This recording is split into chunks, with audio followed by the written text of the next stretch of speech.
And Douglas, in fact, is the PLT leader in the senior school there, and Lorraine and I both sat in on one of the PLT meetings, and it was on numeracy.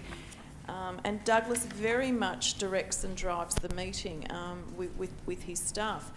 And it's not focused on, here we are, we're going to share all the good things we've done. He really has very direct, challenging questions of his staff. So what's worked, why hasn't it worked, what should you be doing, what do you think would be, what would work best?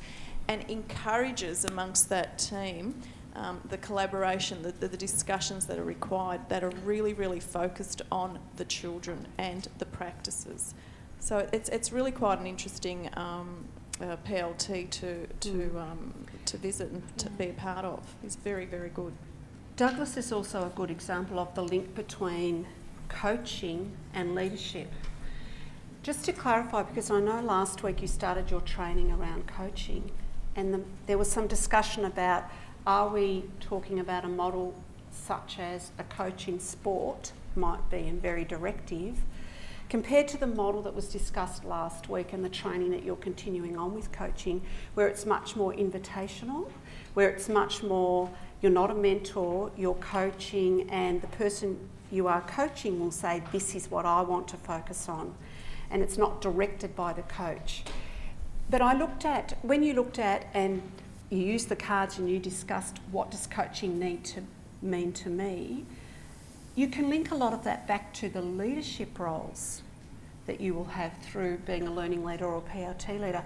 You talked last week about the coaching offers investment to the school, investment in time and growth. You talked about the thinker card and reflection, or trees. You talked about growth. You talked about a flower opening up. Building people capacity, challenging each other and ourselves. You talked about the artwork as being linked to creativity. You used the goals and targets card to talk about how that could be part of coaching. Having courage to change, and you used the line for that one. You talked about celebration. Can you see the links between the coaching role and the outcomes for the school would be very similar in terms of what your PLTs and what your learning leader work will result in? But they are two different roles. PLTs and learning leaders are leadership. And if you look at that role description we looked at earlier, it is much more with you overseeing, with you directing, supporting your team. However, there will be a time when you are coaching, maybe in the one-to-one situation. And Douglas uses coaching questioning and approaches in his PLT. He invites the input from the team by the questioning that he uses. So he combines the two. He leads them to where he wants them to go, but he uses open-ended coaching questions in that situation. But just to be sure that one is leadership, one is coaching, and there is a difference. Okay, what I'd like you to do now is, in a moment, please don't grab them now, I want you to look at the NAPLAN grade 3 and grade 5 tests that you have there. And as you can see there, I've listed, can you please look at the 3 questions there at the grade 3 level, and there are a range of questions there at the grade 5 level, and analyse them for what are the skills that are needed to answer these questions. And you may say, well, Lorraine, there is a NAPLAN report that provides the skill for us. And I know that you often draw that up into charts and use it as an Excel spreadsheet. However, I believe there's a much deeper understanding, and there is further impact that we can develop and a deeper understanding that we can develop by looking at the skills ourselves and looking further at what is challenging and what is supportive within those questions. So can you, for the next 15 minutes or so, look through those questions and analyse them for the skills that they're requiring? And we'll get on to linking data back to PLTs. We'll go back to some further analysis in a minute, and I can see all sorts of different conversations going across the room, which is good, and you're contextualising it to your situation. But can I ask, for those of you who have stuck to the plan, can you see, I've asked there, what's the skill needed? Can you see the skill in general that is being required to answer those questions? Pardon? Process of elimination is the way you might go about it, but what's the actual? Yeah, they're all questions that link somehow or other to inferential reading. Now I know that some people have got the NAPLAN report that gives you the skill. Those of you who did not refer to that or look at it, did you find it a little bit challenging to actually say, to track back from the question to the reading and back again saying what's the skill here? Oh no, just to get the answer. Did take some thought to get the answer. Yeah, it did take some thought to get the answer.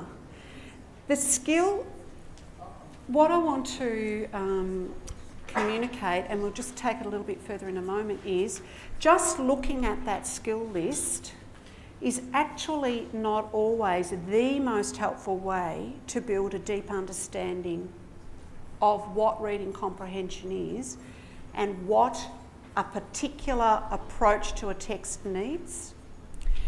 Can I get you to take that point a little bit further? Can I get you to look at, in particular now in this next 10 minutes, to look at the question 13, 19, 20 and 24 that are underlined there. And in particular, we know they're about inference, we know that. They're connected to inference in some way, but go a little bit further in your thinking. And I know there's some people, as I've wandered around, have been doing this. What else would you need to do to be able to answer that question and understand? And we'll get some feedback in just about 10 minutes. In that range, in grade 3, the questions that related to inferential reading, the range in response, as you can see there, ranged from 40% to 67% correct. In grade 5, the overall range in the questions that related to inferential reading, as you can see there, it rated from 30% up to 84%. So the question that I want us to look at now, what made some of those questions more difficult for students than others? We know that they're all around inference. Question 19, 30, 20 and 24. Question 19, only 30% of the state correctly answered it. Question 13, 84% of the state. Question 20, 73%, and question 24, 54%. So I selected 4 across the range, but we've already said they're about inference. If it were just that, we would get a similar response in student response. What makes those questions more difficult? In your analysis and in your discussion before break, did anyone have any insight or make any comment about one of those particular questions?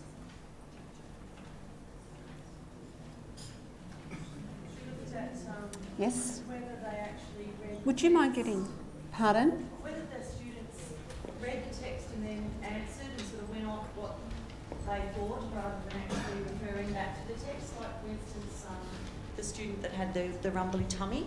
Yes. Were they actually looking back in the text to see what happened there, why Patrick's stomach lurched, or was that just going off why they thought theirs would? Yes, answering it on the spot or needing to go back to the text. Yeah. Yeah.